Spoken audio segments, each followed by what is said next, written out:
welcome back to Yoga Insider Podcast. I'm your host, Alex Waycott.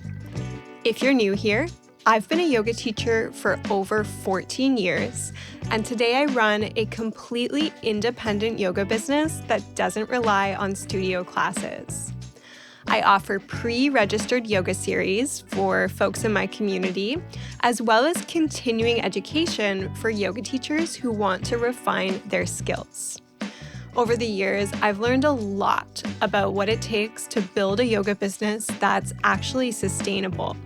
And part of my mission is to share real conversations with yoga teachers around the world about what it's actually like to work in the modern yoga industry. That is exactly what Yoga Insider Podcast is here for. Grab yourself a cup of coffee and let's dive into today's episode. All right. Hello, my friends. Hello to everyone listening wherever you are tuning in from today. Happy July. It is finally July. I'm recording this in real time. And I feel like June was a very expansive month. There was just so much that happened in June. I feel like I lived many lives. And now we're here, and I'm just kind of thinking ahead to what's coming up for myself and my community during the month of July. And I was thinking that before we really get into today's episode, I actually wanted to make sure I took a moment to invite you to an upcoming day-long yoga retreat that I am offering. So if you're local to Vancouver, BC, or the Fraser Valley area, I am offering some day-long yoga retreats in Ryder Lake this month, so July 2026.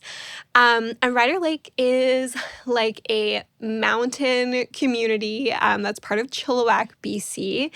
It is absolutely stunning there. It's close to the city, but it's far enough removed that you are just completely immersed in nature, surrounded by the mountains. Absolutely gorgeous. And I'm running these retreats at a local wellness center / lavender farm. It's called Soil Wellness. And the retreat that I'm offering on Sunday, July 12th is completely full. I don't have any more space in that retreat. But I would love to invite you to the Friday, July 17th day retreat because I still have a little bit of space for you to join if it's something that you've been thinking about, or if it just sounds nice to you if you're hearing about it for the first time. So I'll tell you just a little bit about what to expect, and then we'll get into the bulk of today's episode. But basically you arrive at this gorgeous, serene property, just tucked away in the mountains, nobody else around, just the sounds of nature. And we'll start the day with a nice long hatha yoga practice that is most likely going to be on this raised platform that's built out in the lavender fields. So you go out there, there's just the scent of lavender in the air. It's stunning. And as long as the weather cooperates, we'll do a beautiful open air yoga practice. If the weather doesn't cooperate and it's not sunny or it's too hot, there's a really lovely covered space and even an indoor space as well that we can use. But that's the plan, is we'll start at the day, we'll move our bodies, and then you'll have the opportunity to go change your clothes, change into your swimwear and a really comfortable robe. And then one of the features of this property is that they offer Nordic hot and cold therapy. So they have this big cedar sauna, they have cold plunge tubs, they have outdoor showers, they have an outdoor fireplace, a lounge area, and you can basically cycle through that hot and cold therapy in any way that you like to. If you've ever been to the Scandinav Spa in Whistler, it's kind of the same idea, just on a little mini scale. And so we'll leave a big portion kind of in the middle of the day for you to do that, to relax, to socialize, kind of however you want to spend that time. And during that time as well, I'm serving food, so we'll make sure that you're fed and watered and feeling good. And then after that, you'll have the chance to change back into your comfy clothes, and we will finish up the day with a guided yoga nidra practice. So that's like a guided meditation where you're lying down, you're super comfortable and supported. And we'll actually do that one indoors. There is like a big A-frame cabin. And so we'll go inside the cabin and we'll get all set up and cozy. And that way there are no distractions for your meditation, just because I feel like something like yoga nidra it's better if you can do it in a little bit more of a controlled environment versus outside. So that's like the general plan for the day. It is truly just a nice and simple yoga retreat. If you've never been on a retreat before, it's a great way to just kind of like dip your toes into it and see if it's something that you like, if it's something that you enjoy. And the stakes are, pretty low because it's just one day. And obviously the cost is a lot lower as well than a retreat where you go and stay overnight. I also just want to say it's one of those things where like you could totally come on your own. You don't need to bring a friend or a guest with you or anything like that. I feel like you could have a really nice time just enjoying the day kind of like as a solo like treat to yourself.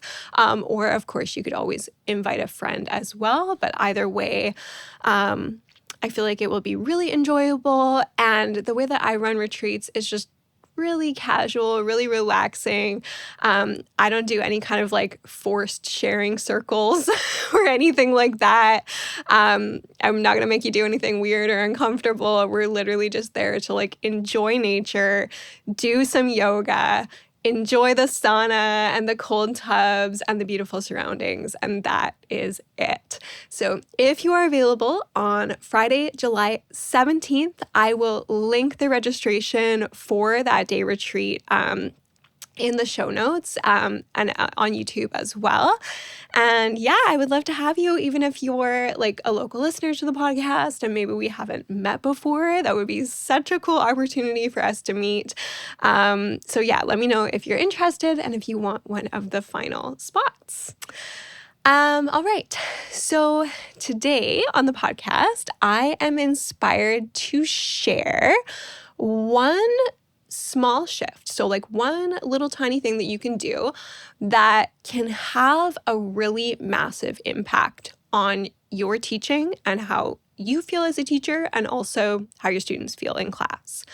And if you've been feeling like you're kind of just taking people through the motions when you teach and you're almost like a little bit checked out when you're teaching, and I feel like we all go through phases like that. Or if you were feeling like maybe there's just some more depth that you could offer your students, then I think that what I'm going to offer today is something that could really help.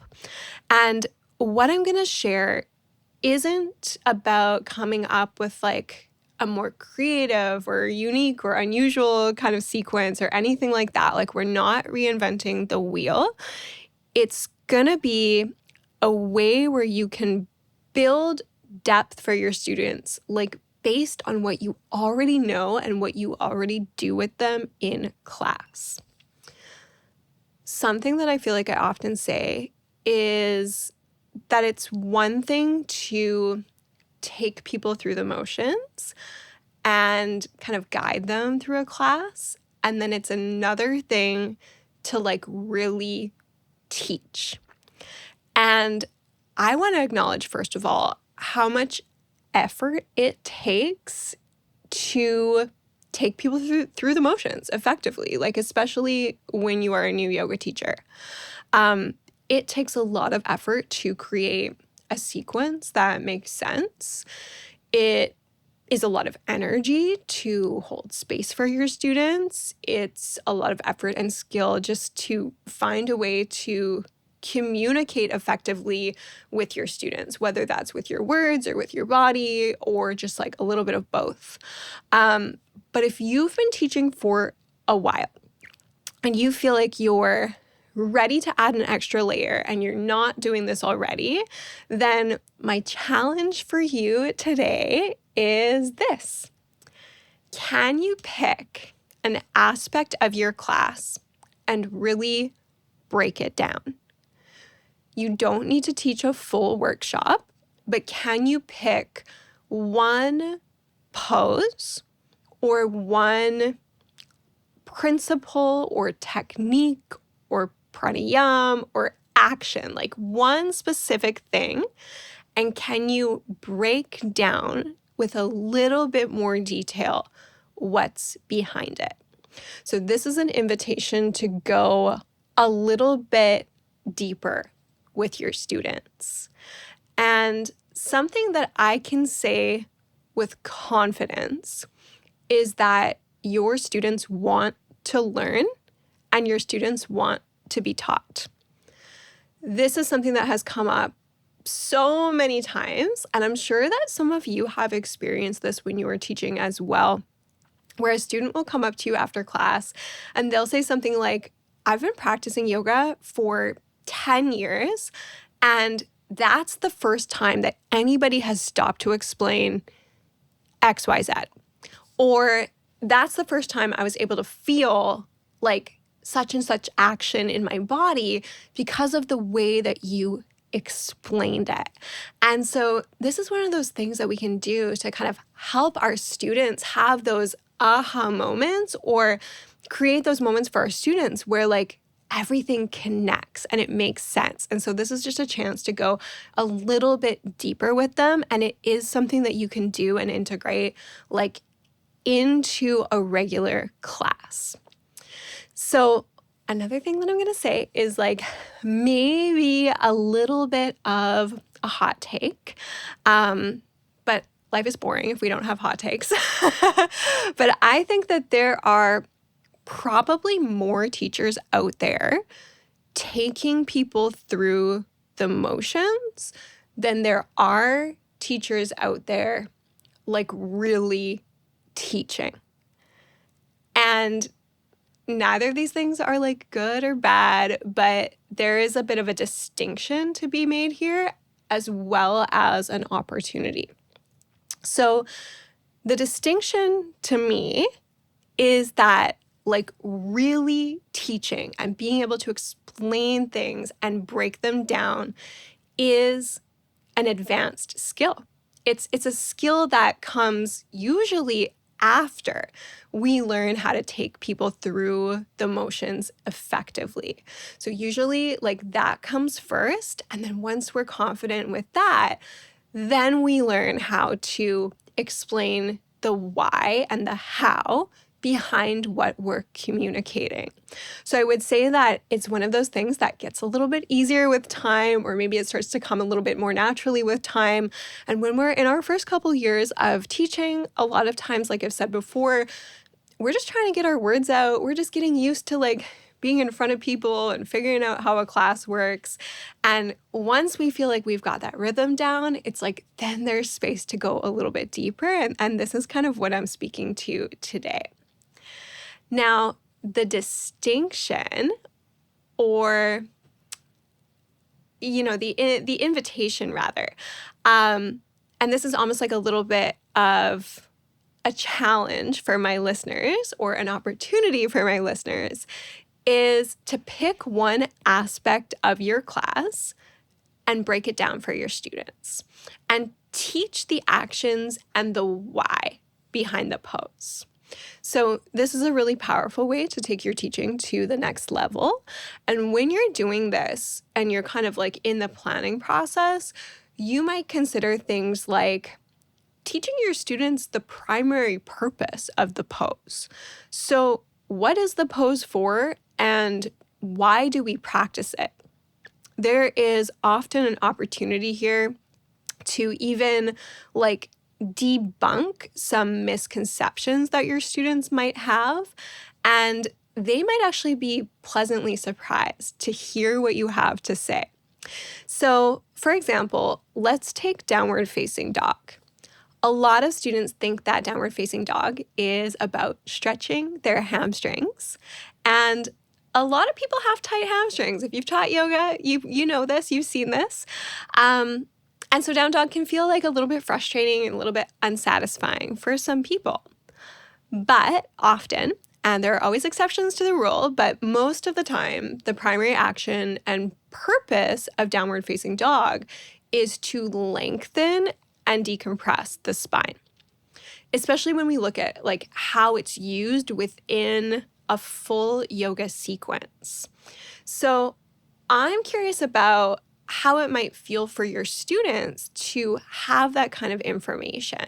So instead of just like straining to get their heels down, what if they knew that lengthening the spine should be their priority in the pose, and that actually by lifting their heels and bending their knees a little bit, which is probably the opposite of what they're usually trying to do, they can typically access even more length in their spine by doing that. So it's these kinds of little things where, if we share this knowledge with our students, knowledge then becomes empowering to them. You might also consider like what actions are happening in the pose. So what's being engaged in the body? What's lengthening? How much should your students engage? What does that feel like? What does it feel like to, engage your muscles to 30% of your capacity or just 20% of your capacity? How can your students tell if they're engaging too much or working too hard? Like, what are the signals that they might look out for? Those kinds of things can be really interesting. And again, that's an opportunity to go a little bit deeper with your students. And rather than saying, engage your quadriceps and listen to your body, you might say, well, what does it feel like to engage your quadriceps to 30% of your capacity? And, if you start to notice things like you're feeling a lot of strain or suddenly you're not breathing deep anymore, like look for those kinds of signals, because those signals can be messages that maybe you need to back off a little bit. Maybe you are working a little bit too hard in the pose. Like see if there's space for you to offer just a little bit more detail, and you can deliver this kind of detail in like under a minute. So it doesn't have to be a big speech or a big presentation or a workshop style class. I would just look out for like these little kind of teaching moments where you can slide things in that might actually make a really big difference for your students. You might also consider, maybe there are specific elements or actions in the pose that relate to your theme or your focus or your peak pose. And can you identify those actions and find a way to carry them through the class so that your students can experience specific principles in their body and really feel them and learn skills that can be applied to many different poses? Now, teaching in this way is probably going to require a little bit of preparation. You're probably going to have to plan ahead a little bit, but I can promise you that it becomes so much easier and more natural with time. It does get easier, and eventually you do get to a point where like you don't have to plan these things out, and you just what needs to be said.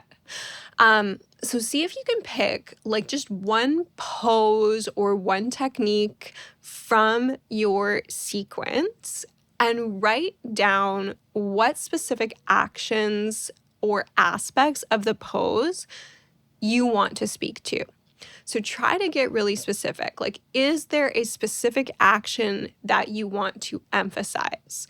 Maybe there is a common challenge that you want to address.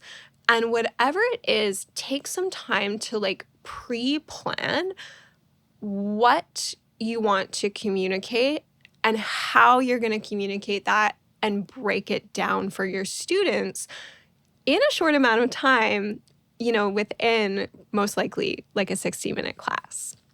So let's go through just one example together. And again, there's like a plethora of different things that you could speak to. There are so many like endless options here. But let's say I want to find a way to address a common issue or common challenge that a lot of students and us as teachers encounter during class. And this might be, just for example, today, discomfort in the wrists. So I might choose to insert my teaching moment near the beginning of class, and I could actually break this down while my students are doing their first cat cows. So like right as they're setting up in their first tabletop shape. And I could take 1 minute and just say to everyone, have a look at me, and I'm going to show you a little trick that might help you find like a bit more ease in your wrists when you're doing your yoga practice. And I would say something like, take a look at my hand and imagine that your hand has 4 corners, or like you're able to draw a little square on your hands. And you could connect the dots from the base of your index finger to the base of your pinky finger to the outer heel of your hand to the base of your thumb, and then back up again, and like kind of give them that visual.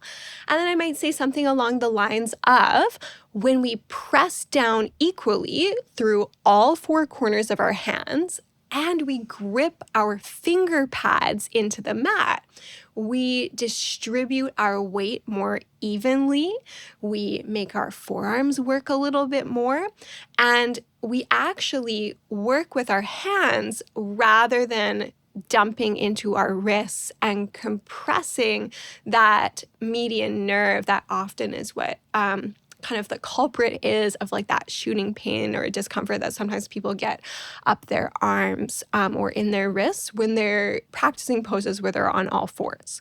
So we could give like a really quick explanation of like the why and the how, and then we put it into practice. So we try that out on all fours. Press down through all 4 corners of your hands, spread your fingers wide, grip your finger pads into the mat, engage your forearms a little bit. Notice how that takes some of the pressure off your wrists. And then as we go through the practice, we can practice applying that principle progressively to other poses like downward facing dog, like plank pose, and maybe even eventually side plank or a hand balance.